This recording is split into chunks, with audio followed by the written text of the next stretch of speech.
Cuando se menciona en la Biblia acerca del Sermón del Monte, probablemente se te venga a la mente el escenario donde Jesús habló frente a una multitud y reveló los más grandes misterios sobre el Evangelio y el reino de los cielos. Sin embargo, a veces podríamos perder de vista no solo la influencia de esas palabras de Jesús en judíos, sino también en griegos, y que había un tiempo tan necesario para que se hiciera presente ese mensaje que Jesucristo aprovechó de la mejor manera.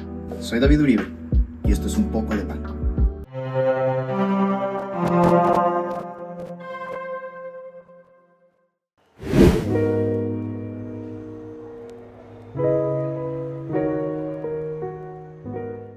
Para entender la influencia de estas palabras de Jesús, como te lo vengo diciendo en la introducción, hay que analizar el contexto en el tiempo en el que Jesús habló. Empezando por los judíos, el pensamiento judío de esos tiempos, como claramente lo podemos interpretar en las Escrituras, estaba dominado por el fariseísmo, corriente que surgió en el siglo II a.C., después de la revuelta macabea. Enfatizaba la esperanza escatológica. Hablaba de la resurrección de los muertos, hablaba del juicio final y de la recompensa para los justos. Pero claramente, como se observa en las Escrituras, también tenía una gran influencia sobre la actitud religiosa, sobre la moral y sobre la justicia en el pueblo judío. Y a la par, en ese tiempo, había una influencia helénica a cargo de Grecia y de Roma. En ese tiempo ya rondaban las ideas de lo que tenía que ser un romano ejemplar, pero también había sido producto de lo que el griego decía que era el héroe o aquel hombre completo, perfecto y virtuoso. Y quizás una de las palabras que hacen el emparejamiento de estas dos cosmovisiones era la palabra bienaventurado, Macario en griego. Y bueno, esta es una palabra que los mismos judíos conocían. Aquellos que tradujeron la Septuaginta lograron identificar su traducción más correcta desde la palabra en hebreo para el griego y utilizar Macario como aquella palabra de una persona plena que tenía que encontrar la felicidad, que tenía que hallar la buena conducta, la moral correcta. Y claramente los griegos tenían esta palabra en el lenguaje, en la filosofía. Pero en este caso, Jesús utilizó la palabra de una manera estratégicamente poderosa. El griego tenía la palabra bienaventurado fuertemente enraizada en una mitología. Una mitología que, así como podríamos nosotros pensar acerca de un paraíso futuro, de un Edén, también el griego lo pensaba. Esta mitología era la isla de los bienaventurados. Pero ¿qué es esta isla que te estoy mencionando y qué es esta clase de Edén o de recompensa escatológica que tenía el griego?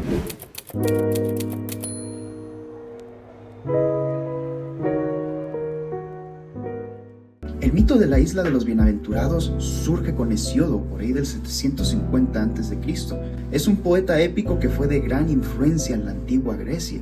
Y él hizo este mito en uno de sus trabajos, que precisamente se llamaba Trabajos y Días, y que habla de ella como los Campos Elíseos. Es un lugar donde habitaban los dioses, pero también aquellos favorecidos que lograran la virtud y que fueran grandes héroes o personas de un bien espectacular, superior a la de los demás, y fuera finalmente recompensada por ellos. En esta isla gobernaría Cronos, el padre de Zeus, quien sería el campeón o el titán que se encargaría del tiempo. Y es particularmente revelador que aquel que se encargara del tiempo sería el que dominaría esta isla y probablemente hasta la eternidad estaría él encargado de recompensar a los justos que llegaran allí. Esto rondaba entre los pensamientos de los antiguos griegos y después maduró o trató de evolucionar a una idea filosófica a través de Platón, quien escribiría esto en Diálogos con Fedón o también en La República, y reflexiona sobre esta isla que vendría a ser una de las figuras de sus ideas,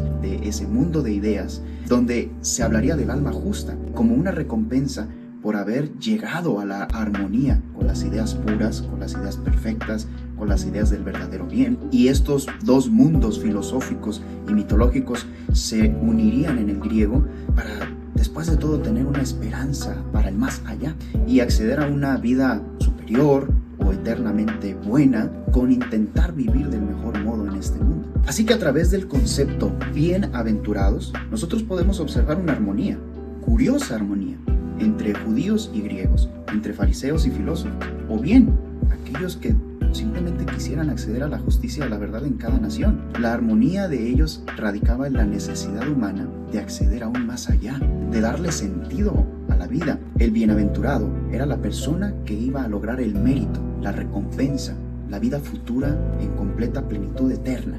Pero esto, claro, bajo la lógica de la pureza, el heroísmo, del ritual o de la virtud a un grado sobrehumano, podríamos decir. Pero claro, estas necesidades, como eran tan palpables en medio de la sociedad, ya había provocado inconformidades.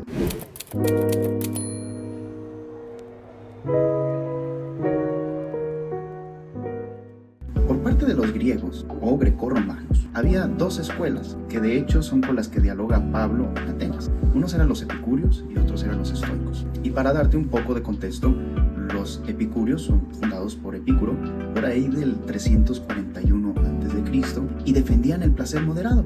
Ellos buscaban la ataraxia en griego, que es la ausencia de perturbación, es decir, el no sufrir.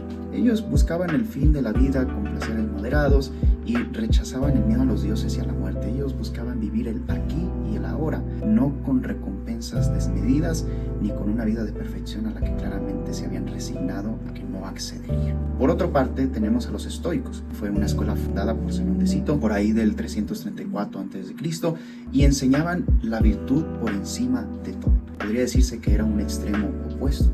A estas personas les interesaba cultivar la razón, tener la actitud y el carácter adecuado frente a los problemas y que nada les perturbara para sus recompensas futuras, que podían ser en este tiempo o en una vida futura, porque ellos no negaban la recompensa de los dioses en su mayoría e incluso querían estar bien delante de ellos.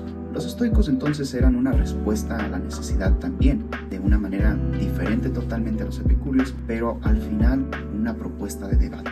Una propuesta social para decir este es el camino o por aquí debemos de irnos. Ahora bien, también entre los judíos había escuelas o había modos rituales de vida que eran a manera de protesta también frente a los fariseos. Uno de ellos son los saduceos, con los que hasta Jesús dialogó y debatió en las calles. Los saduceos simplemente querían estar ligados con el templo, cumplir en lo que hay aquí y ahora y la ley.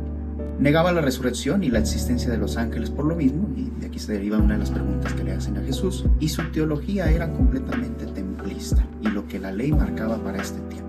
Añadir o quitar para ellos no era necesario, no tanto como los fariseos. Los fariseos añadían leyes o formas de vida o conductas cada vez más perfectas, y a los saduceos no les interesaba eso. Y por otra parte, los esenios eran una comunidad separatista, lo que se podría decir que era una propuesta religiosa diferente en ese tiempo, pero a base de la misma inconformidad. Por lo tanto, ellos decidían retirarse de la ciudad e irse al desierto. Pero ellos con el Mesías era con lo que esperaban cumplir o satisfacer el juicio, el reino, el premio a los bienaventurados. Así que para ellos era importantísimo llevar una vida pura conforme a lo que la ley exigía, pero sus esperanzas estaban muy puestas en el futuro con la venida del Mesías. La opinión popular teológica añade que Juan el Bautista era un esenio quien recibió la revelación del Mesías y ese celo, y también parte de su predicación era como quizás un esenio hubiera querido predicar o predicó esa predicación de juicio, esa predicación de gobierno del Mesías. Era parte de lo que Juan el Bautista ya compartía por su rasgo esenio. Queda claro que con tantas inconformidades de un lado y del otro, Jesús estaba a punto de expresar el discurso más esperado de todas las épocas. El Sermón del Monte se convierte en el discurso del Rey.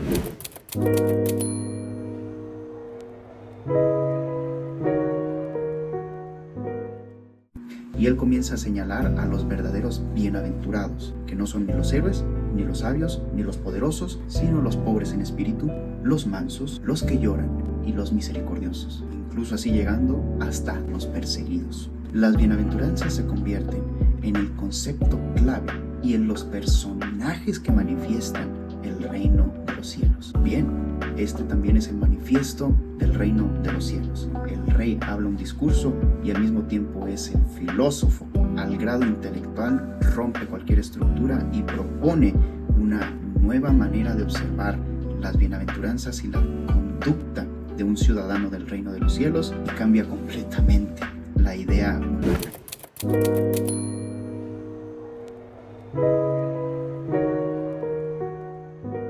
En esta historia bíblica podríamos decir que hay una conexión de dos montes, Sinaí y el monte de las bienaventuranzas. En el Sinaí Moisés subió para recibir la ley directamente de Dios, pero allí el pueblo se da cuenta de la capacidad divina que hay detrás de esas leyes, con truenos, con relámpagos, con fuego y con mandamientos que al final ellos de momento hubieran pensado con terror: no creo que los podamos cumplir, estas son cosas fuera de nuestro alcance. Pero esto deja en evidencia dos rasgos en ese monte: lo humano que legisla, capacitado por Dios y llamado por Dios, y lo divino, que es lo único que puede revelar una ley tan pura y tan perfecta como la que se dio en el monte Sinaí.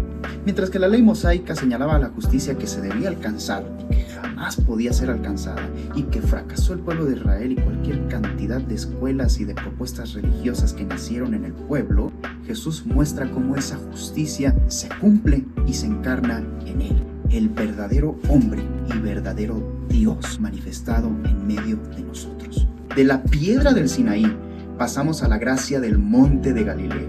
Y este es un monte gentil, no es ese espectáculo de la tradición judaica que siempre los volvía a conectar con la pureza o con las expectativas de un fariseo, sino ahora en un monte en Capernaum, frente a multitudes que pudieran ser tanto griegos como judíos. Pues ahí es donde la carga de la ley imposible queda rebasada por una ley de gracia, donde los bienaventurados ya no son los héroes mitológicos, sino los hombres comunes, corrientes, necesitados y humildes, que solo les queda la fe como la herramienta más eficaz para entrar a este reino con este nuevo legislador.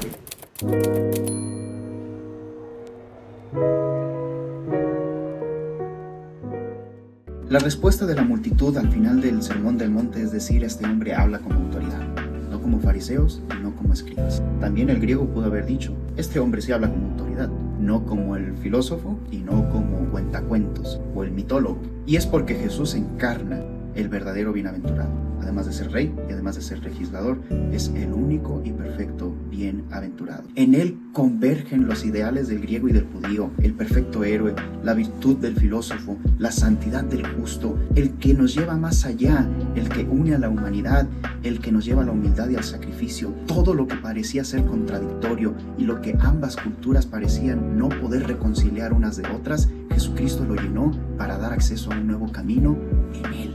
Él es la expectativa que esperábamos. Él es la realidad que necesitábamos vivir, escondida entre tantas ideas y fracasos nuestros, y que se manifestó con gloria subiendo al monte. Y es el mayor acto de gracia que Cristo pudo haber hecho. Subir al monte fue el regalo que nos dio, porque quedó en evidencia la gloria de Cristo por encima de todo el mundo, de las multitudes, de sus propios discípulos, de fariseos, de griegos, de reyes, de profetas, de sacerdotes. Solo Él llenó los zapatos del único y verdadero bienaventurado. Es curioso cómo la historia del perfecto bienaventurado tiene un cierre que humanamente fue catastrófico, ya que él tuvo que ser humillado, avergonzado y culpado sin justicia alguna para ser crucificado. Para los demás, el bienaventurado tenía que ser el héroe épico sin mancha que siempre se salía con la suya, e incluso haciendo uso de la injusticia lograba ganar y sobreponerse a todos. Pero este bienaventurado, fiel a la justicia y aún culpado, no fue ni la muerte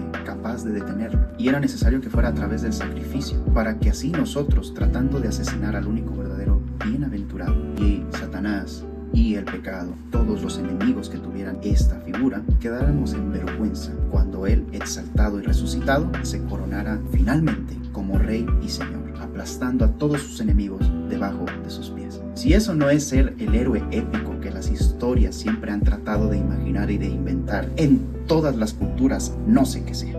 Y no sé qué detiene a la gente de creer, porque esa tumba sigue vacía. El bienaventurado, el rey, el legislador, el Dios y verdaderamente hombre no está ahí. El rey.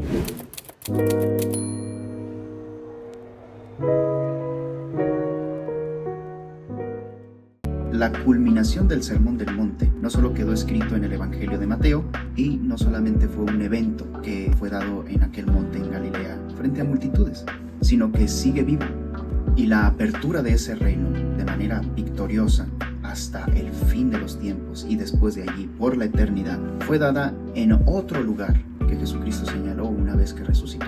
En el día de Pentecostés, la culminación del Sermón del Monte en la tierra se hizo presente, porque fue la formación del nuevo pueblo, la iglesia, el reino de los cielos, el nuevo Israel. Y Él descendió de nuevo para ahora instalarse y subir a nuestros corazones y legislar las leyes de ese precioso sermón del monte, hacer manifiesto de ese reino ahora desde nuestros corazones y nuestras mentes, llenándonos de su propio espíritu. El mismo que habló fue el mismo que descendió, no otra persona, no otro Dios.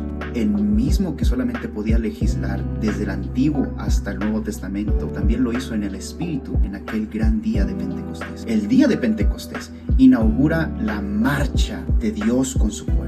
Así como en Sinaí la columna y la nube marchaban con su pueblo, en Pentecostés su Espíritu nos hace saber que nuestro Dios está con nosotros, marchando hasta el día final y absoluto de la victoria de Cristo. El Espíritu Santo capacita a los discípulos para ser ahora los bienaventurados, porque seguimos siendo los más humanos y debemos de seguir siendo los más humanos sobre la faz de la tierra. Y desde nuestra humildad se hace presente el poder de Cristo. Desde nuestra persecución se hace presente la victoria y la recompensa de Cristo. Y como dijo alguna vez Gregorio de Niza, lo que la ley no pudo, lo hizo el Espíritu. Como diría yo, David Uribe, lo que el filósofo soñó, el Espíritu lo hace realidad. Desde ese preciso momento y hasta hoy, Pentecostés y la doctrina que Jesucristo enseñó en el Sermón del Monte siguen vigentes en todos los que creemos, con todas nuestras falencias y nuestra humanidad, para humillarnos y que se exalte en nuestro corazón el Señor resucitado, que hace de nosotros como Él. Esto es un poco de pan.